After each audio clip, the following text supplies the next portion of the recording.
Setelah kelar mandi dan bersih diri, kami langsung meninggalkan hotel untuk pergi ke salah satu tempat yang sebenarnya tidak kami rencanakan untuk ke sana. Ya, tempat itu adalah Rawapening, suatu danau yang sangat luas yang terletak di cekungan terendah lereng Gunung Merbabu, Gunung Telomoyo, dan Gunung Ungaran. Sebenarnya kami merencanakan agenda ini sesaat sebelum keluar dari hotel. Awalnya kami sempat memutuskan untuk di hotel saja. Kalian harus percaya, suhu dingin di Bandungan memang membuat kita susah untuk beraktivitas. Gaya gravitasi di sini memang sangat kuat. Bawaannya pengen pilih opsi staycation aja di hotel. Tapi kami pikir lagi, memang kurang afdol rasanya kalau udah sampai Kabupaten Semarang, tapi malah dipakai buat males-malesan aja. Kasih sayang. Miring.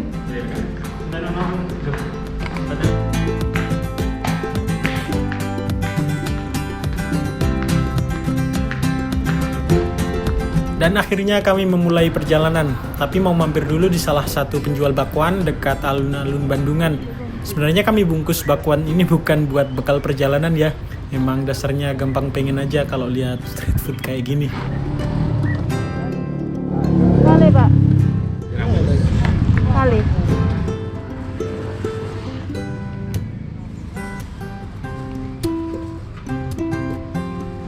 Pinten Pak? Kalisto. Kalisto tuh. Itu saus. Iya. Campur.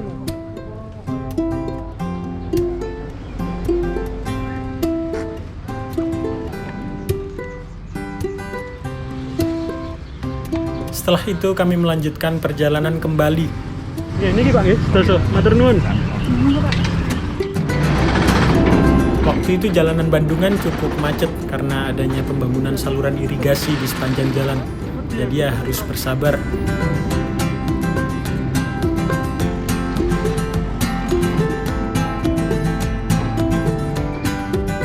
Dan setelah itu akhirnya jalanan mulai lenggang kembali. Oh iya, sedikit cerita untuk akses menuju Rawapening. Jadi ada banyak cara untuk menuju Rawapening. Jadi gini, karena Rawapening ini bisa dibilang danau yang cukup luas, beberapa orang pasti bingung untuk ke sana kita harus menuju sisi danau yang sebelah mana. Secara danau ini pun masuk di area 4 kecamatan sekaligus. Pasti mikir harus ke kecamatan yang mana. Nah, menurut informasi yang kami dapat, ada beberapa tempat yang bisa dikatakan sebagai pintu masuk untuk menuju Danau Rawapening. Dan sedikit kami sebutkan tempat-tempat yang kami tahu waktu itu. Yang pertama adalah Kampung Rawa. Tempat ini berada di Kecamatan Ambarawa. Kemudian Jembatan Biru Rawapening yang berada di Kecamatan Bawen. Setelah itu Radesa Wisata yang mempunyai ciri khas replika Menara Eiffel di pinggir danau, tepatnya di Kecamatan Tuntang. Dan yang terakhir adalah Love Hill Rawapening atau biasa disebut dengan Bukit Cinta Rawapening yang ada di Kecamatan Banyu Biru. Dan sepertinya sih bukan hanya tempat itu saja, pasti lebih banyak lagi tempat-tempat yang bisa dijadikan sebagai pintu masuk untuk menuju Rawapening. Tempat-tempat yang kami sebutkan di atas adalah sedikit dari banyaknya destinasi wisata di Rawapening yang kami tahu. Dan untuk tempat-tempat wisata yang lain di sekitar Rawapening, mungkin kalian ada yang tahu ya selain tempat yang sudah saya sebutkan di atas, silahkan komen di bawah ya. Dan saat itu kami memilih untuk menjadikan Bukit Cinta Rawapening sebagai pintu masuk kami untuk menuju Rawapening. Jarak dari hotel yang kami tempati untuk menuju Bukit Cinta Rawapening memang tidak begitu jauh, sekitar 15 km dengan waktu tempuh kurang lebih 30 menit jika menggunakan motor. 3 tahun gak ke Semarang, bikin lupa jalanan, buka Google Maps dulu lah.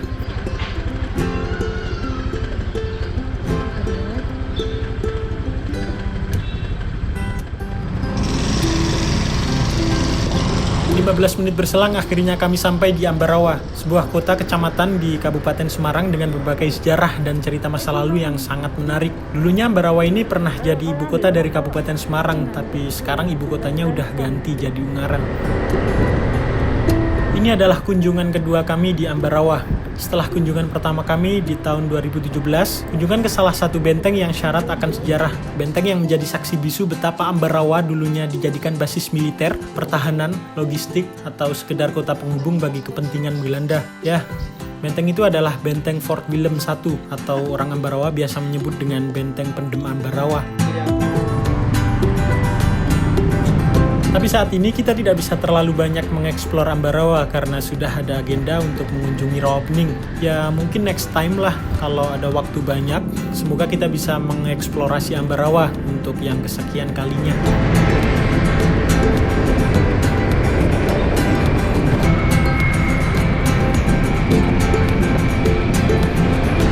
Sempat terjadi salah jalan. Biasalah kalau cewek yang pegang Google Maps. Kanan ya? Kiri? Serius kiri? Iya, kiri.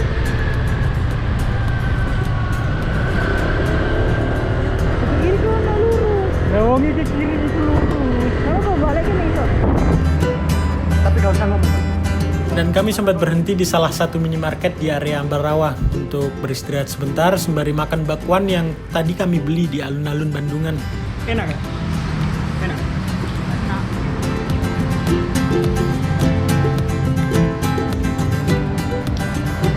Setelah itu kami melanjutkan perjalanan kembali.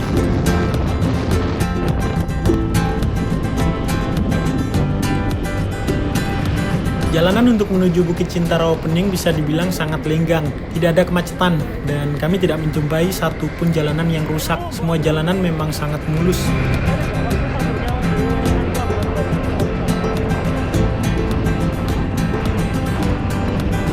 Dan akhirnya kami sampai di Bukit Cinta Rawapening. Ya, sebelah kiri itu pintu masuk Bukit Cinta, tapi kami kelewatan. Sudah biasa kan kalau cewek yang pegang Google Maps, bagaimanapun juga cowok harus bisa bersabar saja. Setelah itu kami putar balik menuju tempat yang kami lewati tadi.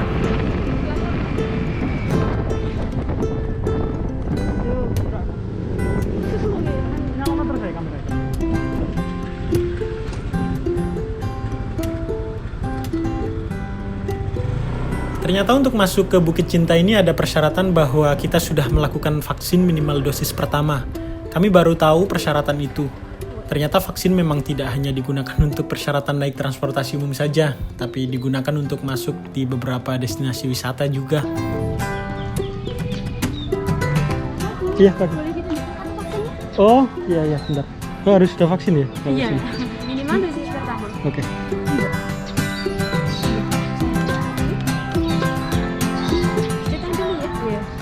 Harus buka aplikasi dulu. Kok nggak di aja? Enggak, belum sempet. Ini. Oh iya, makasih ya. Cetan dulu sih. Oke. Tiket masuk ke Bukit Cinta dipatok dengan harga 10.000 per orangnya. Dua Pak ya? Berapa? Dua. 20. Yang pas aja tuh. Gimana? Uang pas. Ada kayak. Nah itu. Nggak apa-apa Pak? Bentar Pak ya. Maaf Pak. Nggak cukup kayak. Cukup Pak. Oh, pas. Maaf Pak ya.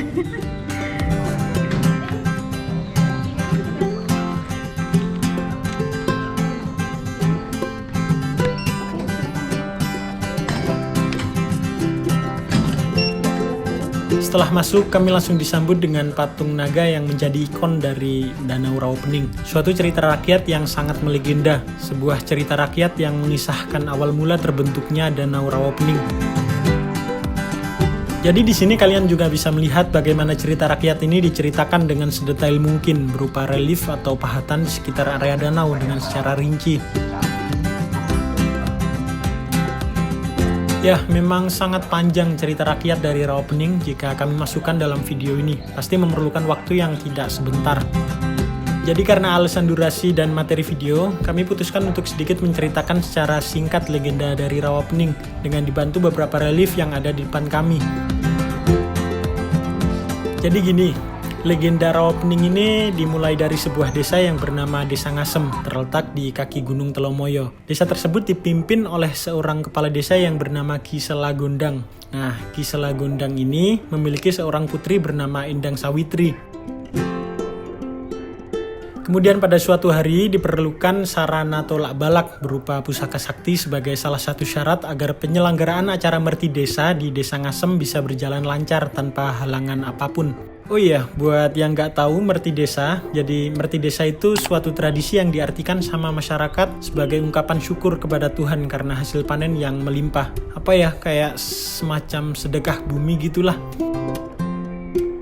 Oke, kita kembali lagi ke cerita awal. Agar acara Merti Desa berjalan lancar tanpa ada halangan, Endang Sawitri diutus untuk meminjam pusaka sakti milik Ki Hajar Salokantara, sahabat Ki Sela Gondang. Nah, kemudian Endang Sawitri meminjam pusaka Ki Hajar Salokantara yang visualnya seperti relief di depan ini. Ki Hajar Salokantara sempat memberikan pesan kepada Endang Sawitri untuk jangan pernah meletakkan pusaka di atas pangkuannya. Tapi sayangnya di tengah perjalanan pulang, Endang Sawitri ini melanggar pesan tersebut. Akibatnya Endang Sawitri tiba-tiba hamil gitu. Dan setelah anaknya lahir, ternyata anaknya berupa naga yang akhirnya diberi nama Baroklinting. Maka dari itu, ikon naga selalu melekat menjadi identitas dari Rawapening itu sendiri. Oke, kita lanjut di relief berikutnya.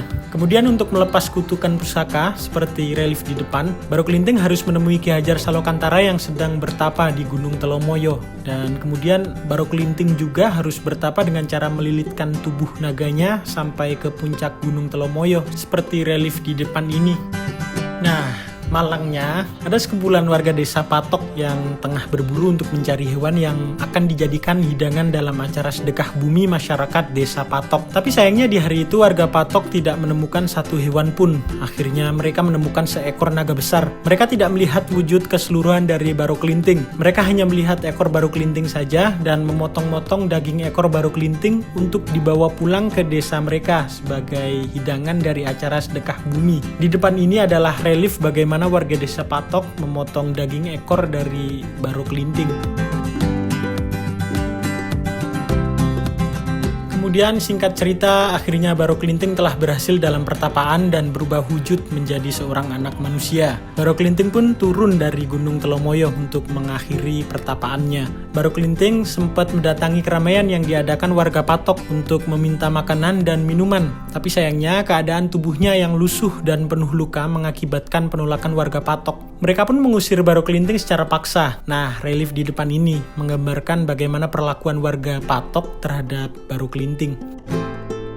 Dengan sakit hati, Baroklinting pergi meninggalkan keramaian dan ia bertemu dengan seorang janda tua yang sangat baik hati. Janda tua itu bernama Nyai Latung. Nah, Nyai Latung ini sempat mengajak Baroklinting untuk mampir ke dalam rumahnya. Nyai Latung memperlakukan Baroklinting seperti tamu yang sangat dihormati hingga disiapkannya hidangan makanan juga untuk Baroklinting. Ya, kalian bisa melihat bagaimana nenek janda tua itu memberikan perlakuan baik kepada Baroklinting seperti pada relief di depan ini.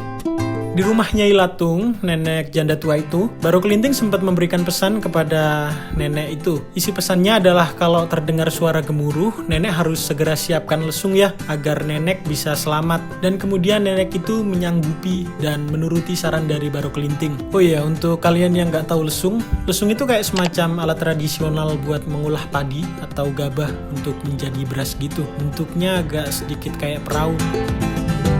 Sesaat setelah itu, Baroklinting kembali ke keramaian warga desa Patok dengan rasa marah. Baroklinting menancapkan sebatang lidi dan mengadakan sayembara. Siapa yang dapat mencabut lidi ini, maka dia adalah seorang yang hebat. Kalian bisa melihat relief di depan ini, bagaimana satu persatu warga bergantian untuk mencoba mencabut lidi itu dari tanah. Namun tidak seorang pun penduduk desa yang sanggup mencabut lidi itu. Dan saat lidi dicabut oleh Baroklinting, menyemburlah air yang sangat deras menjadi air bah. Penduduk pun memukul kentongan tanda bahaya. Mendengar suara kentongan, Nyai Latung langsung naik ke atas lesung sesuai pesan dari Baroklinting. Air bah tersebut menjelma menjadi genangan luas berbentuk rawa-rawa dengan airnya yang sangat bening. Nyai Latung menamakan desa yang tenggelam dengan nama Rawapening, yang berartikan genangan air bening yang membentuk rawa-rawa. Dan jadilah Rawapening yang sangat luas ini. Ya, memang sangat banyak cerita rakyat di Indonesia. Sebenarnya kita mempunyai hak untuk percaya ataupun tidak terkait dari semua cerita rakyat yang pernah kita dengar. Tapi kita juga mempunyai kewajiban juga untuk menaruh rasa hormat bahwa di hampir semua cerita rakyat pasti mempunyai nilai positif ataupun sebuah tauladan untuk selalu berbuat baik kepada semua orang. Dan setelah itu kami berkeliling di kawasan Bukit Cinta. Sebenarnya Bukit Cinta ini memang tempat yang sudah lama ada, tapi di bulan Mei 2018 sempat ada renovasi besar-besaran yang katanya menghabiskan dana yang tidak sedikit dan baru saja rampung di bulan Desember 2019. Nah, menariknya ada mitos yang cukup populer di tempat ini. Ya, saya nggak tahu ya ini benar apa enggak. Kalian juga bisa percaya ataupun enggak. Katanya, jika sepasang kekasih yang belum menikah datang ke objek wisata Bukit Cinta Rawapening, maka hubungan mereka akan putus di tengah jalan. Ya, namanya juga mitos kan. Kalian boleh percaya ataupun tidak. Nah, setelah itu terjadilah perubahan mitos seiring hadirnya spot yang bernama Gembok Cinta seperti di depan saya ini. Ya, menurut informasi aja sih ya, di spot ini, dua sejoli dapat memasangkan gembok sebagai tanda komitmen ikatan cinta mereka. Jadi kayak gitu. Tapi kalau saya lihat gembok yang sudah nempel gak banyak juga sih. Gak tahu juga kalau memang udah dicopot sama yang ngurus tempat ini. Saya gak berani memastikan kebenaran terkait mitos itu semua. Apa memang itu benar atau hanya sebagai strategi marketing dari Bukit Cinta? Ya mungkin kalian bisa melihat sendirilah ya. Yang pasti dibalik itu semua, Bukit Cinta Rawapening memang sangat recommended untuk dikunjungi. Selain cerita rakyat yang sangat melegenda, desain hingga tata letak dari tempat ini memang sangat mendukung buat kalian yang memang bisa dibilang doyan selfie ataupun hanya sekedar bikin instastory. Setiap sudut memberikan spot-spot menarik yang membuat kita hanya tinggal memilih di mana harus mengabadikan suatu momen yang ingin kalian jadikan sebagai dokumentasi pribadi ataupun yang akan kalian bagi. Dimulai dari pemandangan dengan latar belakang Danau Rawapening hingga beberapa jembatan yang saling terhubung dengan hiasan lampu cantik menambah estetika tempat ini. Ya, kalian pasti tahu sendirilah. Kita tidak akan melewatkan untuk mengabadikan foto demi foto di sekitar area Bukit Cinta Rawapening.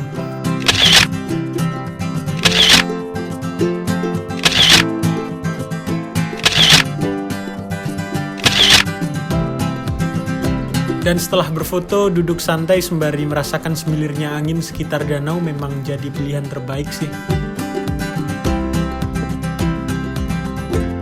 Cukup lama kami berada di Bukit Cinta dan datanglah rasa penasaran untuk merasakan bagaimana suasana di tengah Danau Rawapening. Kemudian saya mencari informasi terkait persewaan perahu untuk mengantarkan kami ke tengah danau. Kami baru tahu ternyata harga perahu di sini tidak dihitung per kepala, tapi hitungan sewanya itu per perahu. Dan mereka mematok harga 100.000 untuk satu perahu dengan muatan maksimal 4 orang dalam satu perahu. Gak tahu juga ya, mungkin bagi temen-temen ini harga yang lumayan murah, tapi buat kami kayak ngerasa mubadir aja gitu kalau cuma dinaikin 2 orang. Kan ya mumpung kapasitas perahu bisa dinaiki untuk 4 orang. Jadi waktu itu kami sempat menunggu barangkali ada yang mau naik perahu, tapi mereka hanya 1 atau 2 orang, jadi kami bisa ajak join. Tapi ternyata tidak ada satupun orang menghampiri bapak-bapak yang mengurusi persewaan perahu itu.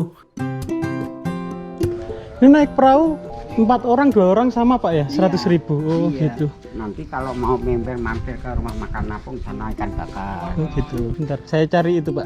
Cari tambahan orang. Kalau emang nanti dapet ya langsung naik gitu aja. Iya. Soalnya kalau cuma 2 orang nanggung kayaknya. Biar buat patungan. Saya sempat menanyakan kembali kepada bapak petugas yang mengurus persewaan perahu. Mungkin saja bisa disewa dengan harga yang lebih rendah karena kami hanya menaiki dengan 2 orang saja. Tapi ternyata harga 100.000 memang harga yang sudah ditetapkan untuk menyewa perahu itu. Tak coba cari itu Pak ya. Iya siapa? Siapa tahu dapat tambahan biar nanti pas 4 orang ya. 2 orang nggak apa-apa, 2 sama. 2 orang itu tetap 100.000. Nggak boleh kurang Pak. Iya bentar, saya cari lagi. Ya, monggo Pak, mari.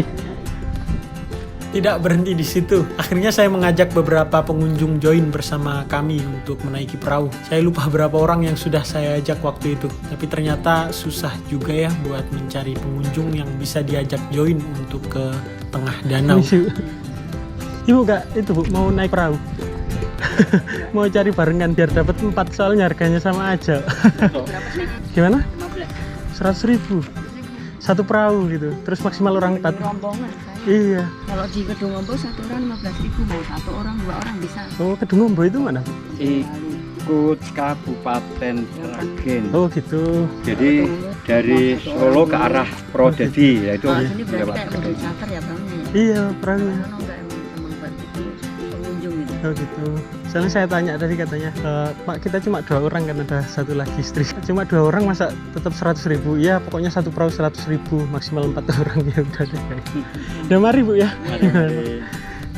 Mungkin ada dari kalian yang bertanya, kenapa sih kami sampai belain kayak gini buat sewa perahu? Sebenarnya banyak faktor yang membuat kami penasaran untuk pergi ke tengah danau. Yang pertama, kami ingin melihat bagaimana aktivitas warga di tengah danau Rawapening. Karena kami melihat beberapa orang pergi dari pinggir danau dan menaiki perahu untuk melakukan aktivitas di tengah danau ini. Yang kedua, kami penasaran dengan pemandangan seperti apa sih yang disuguhkan dari tengah danau Rawapening. Dan yang terakhir, ini yang membuat kami sangat ingin menaiki perahu untuk ke tengah danau. Waktu itu kami sempat berbincang dengan bapak-bapak yang merupakan warga setempat terkait kebenaran dari cerita rakyat Rawapening. Dan bapak itu memberikan informasi bahwa ternyata ada sebuah titik yang merupakan sumber air dari Rawapening itu keluar. Beliau memberikan informasi bahwa sumber air itu adalah bekas dari lidi yang dicabut oleh Baru Klinting, seorang tokoh yang sempat saya ceritakan di awal saya memasuki lokasi ini. Alasan itu yang membuat saya benar-benar ingin mencari di mana keberadaan sumber air tersebut.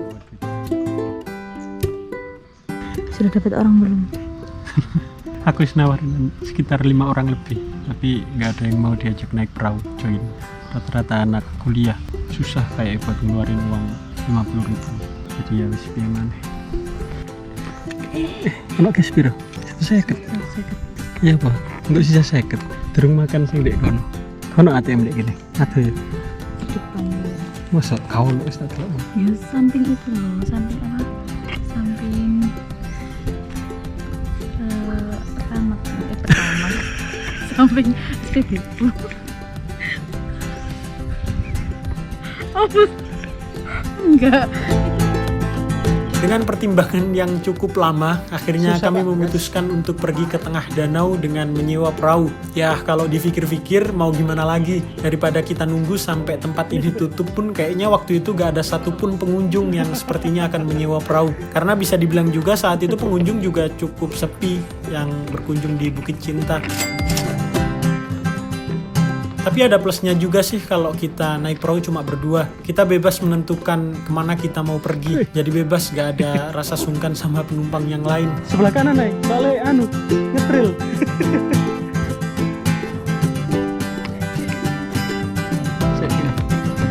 Dan kita memulai untuk naik perahu.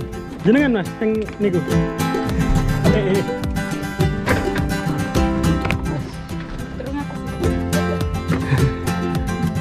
Rahim. Gimana mas? Setengah sini ya?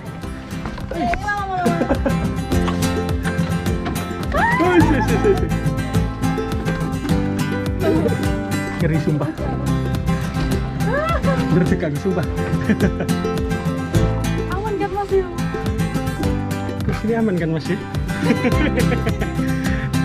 Perahu kecil ini memang membuat kita harus gak terlalu banyak gerak ya. Gampang banget perahunya goyang. Atau memang kita berdua yang udah mulai kelebihan berat badan.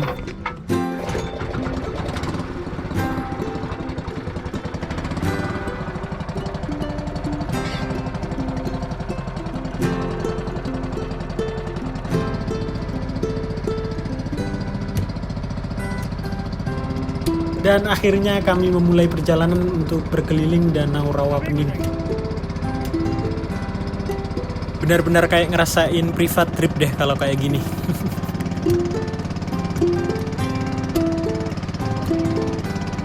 Mas yang bawa perahu ini bernama Mas Suryana. Saya banyak bertanya kepada Mas Suryana terkait berbagai informasi yang saya dapat dari Danau Rawapening. Beliau sangat ramah dan beliau juga banyak memberikan informasi untuk kami.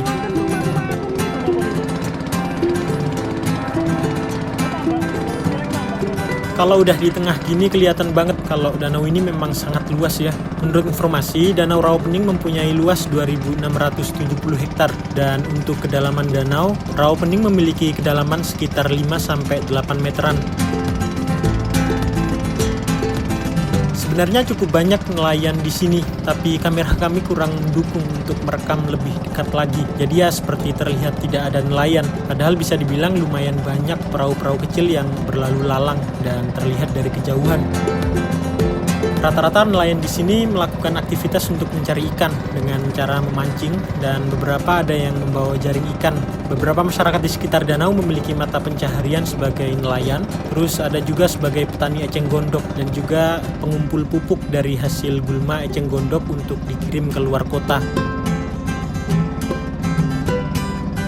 Jika kalian sudah di tengah danau, kalian akan melihat bagaimana 3 gugusan gunung menambah keindahan dari tengah danau Rawapening yang terdiri dari Gunung Ungaran, Gunung Telomoyo, dan Gunung Merbabu. Tapi sayang banget, keadaan cuaca waktu itu membuat kami tidak bisa melihat dengan jelas bagaimana keindahan gunung-gunung tersebut.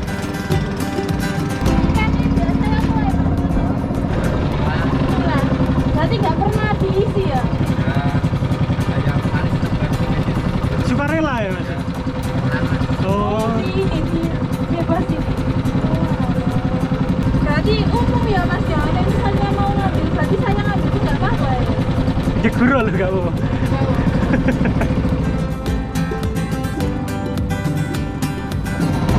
Biasanya kalau sekali mancing dapat berapa kilo Mas sehari gitu Mas?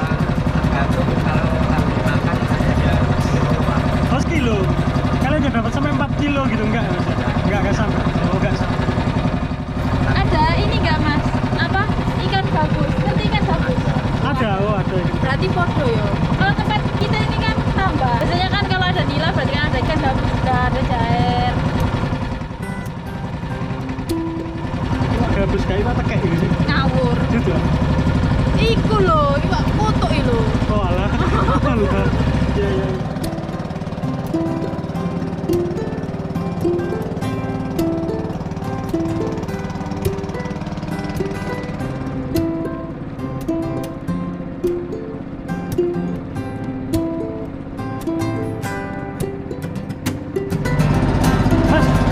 Mas, di sini ada itu nggak Mas?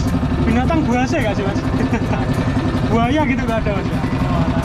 Biasanya kan kalau buaya kan di rawa gitu kan, buaya ada. Oh sini nggak ada. Gimana? Banyak. Ular banyak. Oh, alah.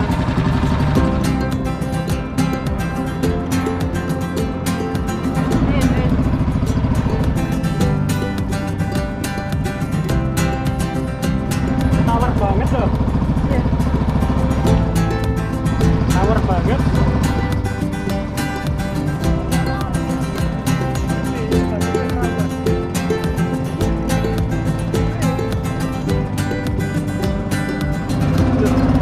Masuk perahu ikan nih. Lah iku apa? Terus apa ini? Ini apa namanya? Apa? Wader. Kok gede ya? Iya biasa kan kecil aja. Wader apa jadi? Wader. Iso. Rinso. Ijo. Oh, alah. Oh wader ijo. Ini tak lepas apa? Sini Mas. Oh milik orang. Walah. Tak kira kejebak nih Mas di sini Mas. Oh alah. Ya ya. Ya.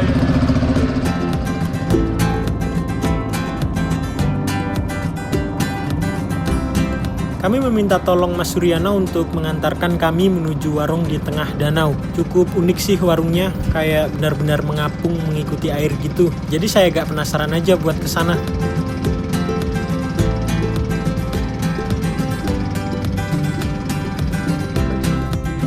Mama. Oh ini warung ini Mas.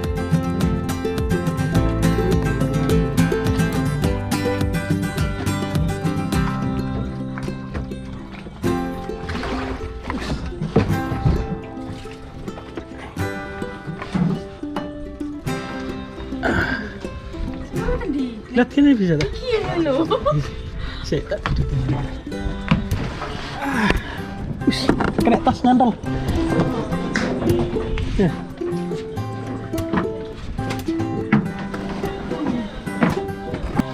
Sekalian Mas minum. Jenengan sekalian, enggak apa-apa Mas.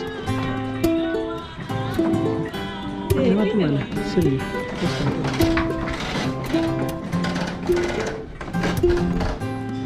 Mata.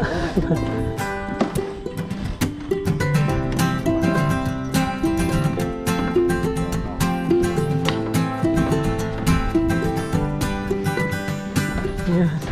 Nonton unjukan. Manten. Sini kita sih rantas sih. Saking pundi Mas? Duki Lamongan.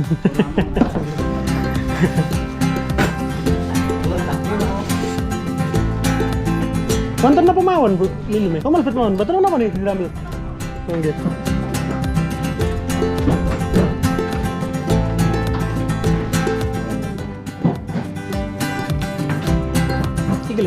Kami memesan es jeruk manis dan juga minta bikinin air panas karena waktu itu kita ada bekal pop mie yang belum sempat kami makan, jadi minta bikinin air panas saja. Es jeruk kali ya. Gorengan ya wonten. Coba nonton gitu. Kalau ini Bu, kalau minta air hangat gitu bisa beli. Air hangat. Air Ini kan panas. bawa pop mie, terus kan nggak ada air hangatnya. Bisa. Oke, mau ngisi air hangat gitu. Oke. Kali ya jeruk dua. Nggih. Nggih, matur nuwun Bu. Beneran loh, ibunya baik banget dan ternyata sama kayak kita, asli dari Jawa Timur, cuma beda kota aja. Ibunya dari Pacitan. Ngeten iki teng mriki terus Bu nggih, napa? Langsung. Oh, santen langsung wangsul. Walah, dele nginep. Ngeten niki niku ta Bu, wonten beton ta Bu? Boten. Oh. Oh, berarti ngoten. Es jeruk kuwi sampean damelaken 3. Nggih. Dan masih ini ku sing ngeteraken. Jadi ngeten niki saged kinter Bu. Saged niku napa ngintir semrat to. Nggih. Ini pernah pas nek Adina. Oh, berarti saged nggih. Sing ijo-ijo niku damel budidaya napa Pak nggih? Niki. Oh niku aquascape. Oh, niki aquascape.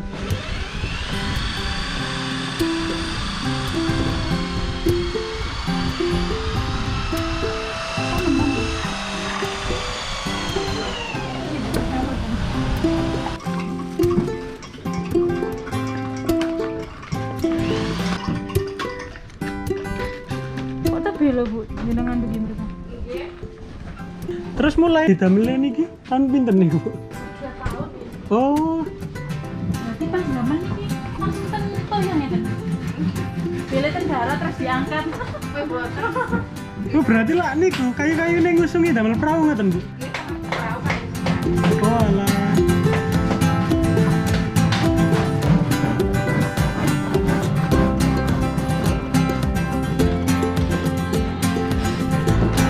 Mas, jenengan unjuk Mas. Amit. Dalam mriki men nggih. Di luhur.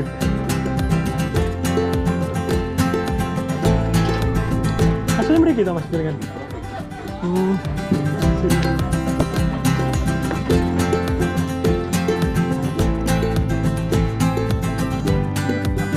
Branding. Beriku loh.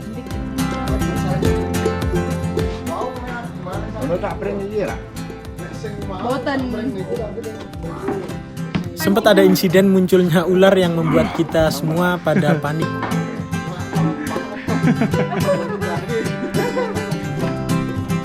Ini Pak nggih.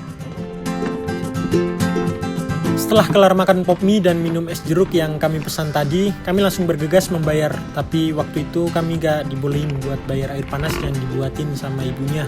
Baik banget loh ibunya. Mit Mas.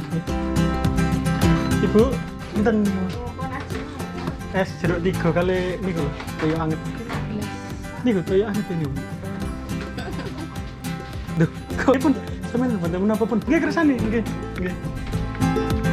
Kami membayar es jeruk 3 gelas dengan harga Rp15.000 karena es jeruk per gelasnya cuma 5.000-an saja. Dan waktu itu kami bawa uang 20.000 dan biarin aja lah, nggak usah kembalian. Anggap aja kembalian 5.000-nya buat air panas dari ibunya tadi.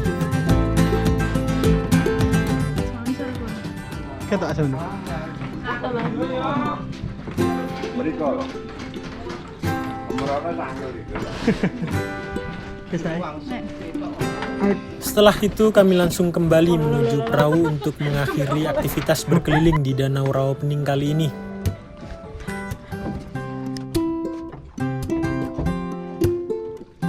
Nah, Nah, waktu itu saya sempat teringat kalau di danau ini ada sebuah titik yang merupakan sumber air dari Danau Rawapening ini keluar, yang juga merupakan bekas lidi yang dicabut dari Baro Klinting.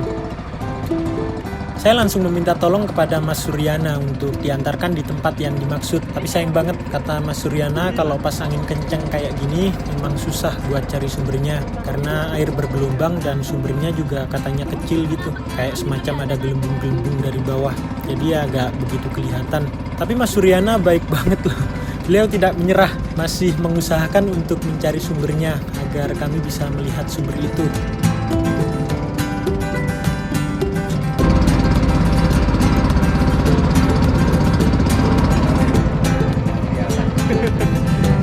Gede tak mas?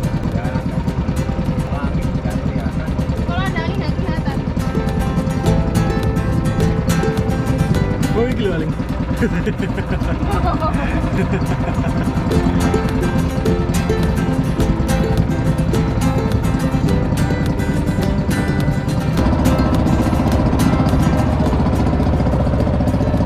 Mana mas? Oh iya ya mas. Dan selama beberapa menit kemudian akhirnya terlihat sumber yang dimaksud. Iya. Dan inilah sumber yang dimaksud tadi. Ya pastinya puas dong, seenggaknya kita bisa tahu ternyata ini yang katanya sumber air bekas dari cabutan lidi dari Baro Klinting itu.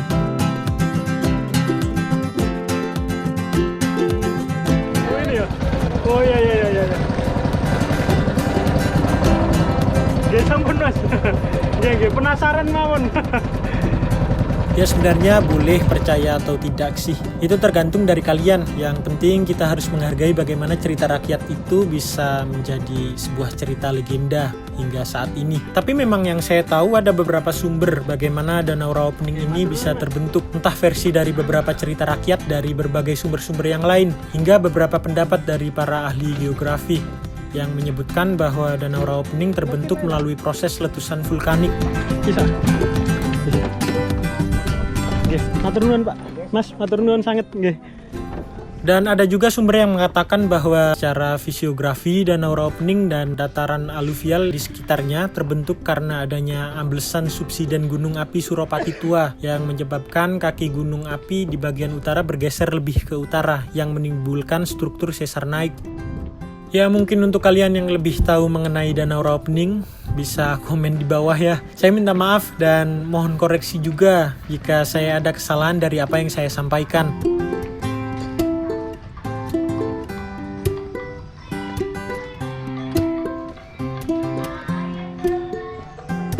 Kemudian kami langsung bergegas menuju musola yang ada di Bukit Cinta untuk sholat sebentar sebelum meninggalkan tempat ini karena hari sudah semakin sore.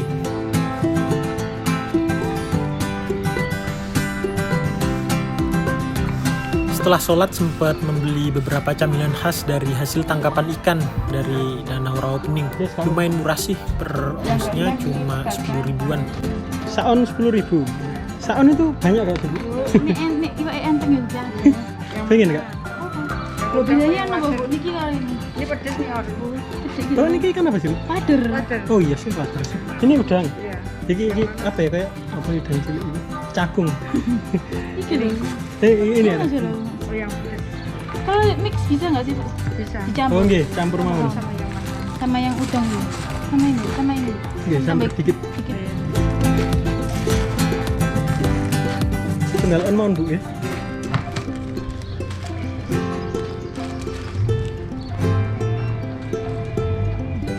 Tuh kebanyakan.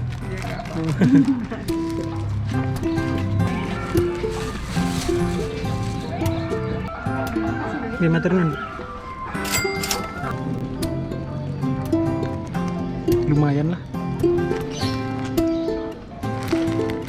Bahasa iki. Apa gue? Gak pengen ah? Keing kuai. Gue kayak camilan nang pondok kopi. Tunggu mana pak? Ah, gak usah sih gue. Kayak camilan nang pondok kopi ya. Oke.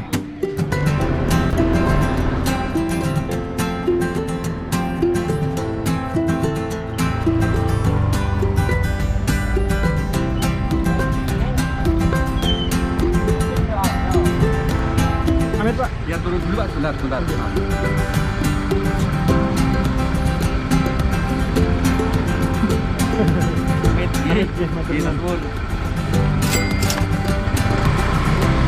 Kemudian kami langsung bergegas meninggalkan Bukit Cinta Rawapening untuk menuju ke Pondok Kopi. Dan mohon maaf ya, akhir kata kami sudahi dulu untuk video episode 2 part 2 kali ini. Ditunggu aja besok, pasti kami upload kok, mungkin sekitar pukul 5 sore. Kami upload kembali lanjutan video episode 2 kali ini, tepatnya video episode 2 part 3. Terima kasih sudah menonton video kami.